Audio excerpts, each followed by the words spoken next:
Auburn at Texas A&M is a huge game. Saturday, 3:30 Eastern kickoff on ESPN.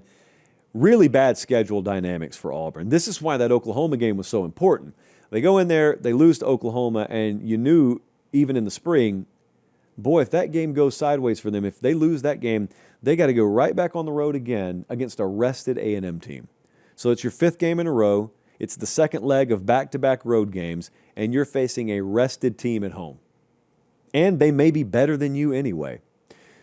So that's all you got to do, Hugh Freeze and Auburn. All you got to do is go in there and win in those circumstances. Now, I got good news for A&M. Not that. I've got more good news for A&M. They're living off explosive passes. I happen to have more good news. Auburn is 108th in explosive passes allowed so far this year.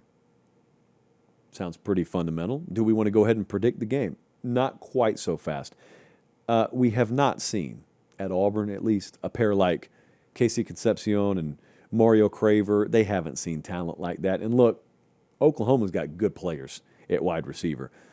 These two are playing, especially Craver's playing about as well as anyone in the country is playing right now. It could feel a lot like the Notre Dame game, though.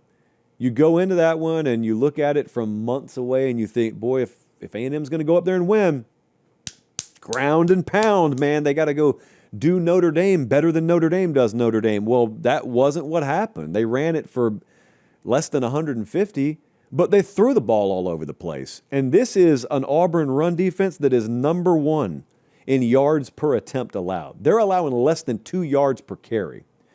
So either Texas A&M inverts that stat category or they got to throw the ball again. And they can, because Auburn is very susceptible to it on the back end. What that does, though, and if you watch that Notre Dame game, you saw Marcel Reed win the game for him, but you also saw some very, very interceptable balls that just weren't picked off. He's 58.6% completion right now. So if you make A&M throw the ball, they can embarrass you doing it. They can also throw the ball to you. So it's part of the risk reward. If we're going to play that kind of ball at A&M, it's part of the risk reward. Another spot here, I think, where the road team needs a really, really fast start. Grab a lead or at least respond and be within one possession or in the lead, because I cannot be asking Jackson Arnold to be on the road playing catch-up. It's the same as I said with Nussmeier, but I trust Arnold a lot less than Nuss, of course. But it's the same thing here. If they're having to ask him to throw the ball an inordinate amount of times, it's not going to happen. It's not going to work for them.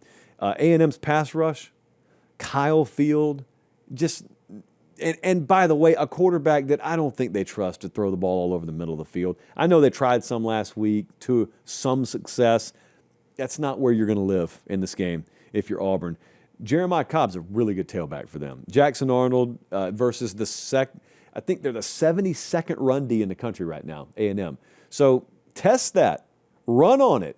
This could be the kind of game, if you're wondering how Auburn could win this thing. Hey, really quick timeout. We'll get right back to the video. Do me one favor. Make sure you're subscribed.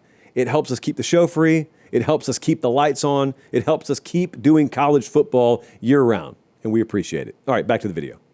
Number one, they got really good football players, and they're desperate. So that's the first way they could win it. The second way they could win it is where you get a kind of game, dust settles, you look at the box score, they had 19 passes and 52 runs because they started converting 1st and 10, 2nd, 5, 3rd and 2, move the chains, just continue to put together these long, time-consuming drives. And Marcel Reed maybe a little erratic passing, and there's some 3 and outs on the other side. Auburn starts to tilt time of possession, which is a Parker Fleming special, really advanced stat category. I know he loves it, Stats of War.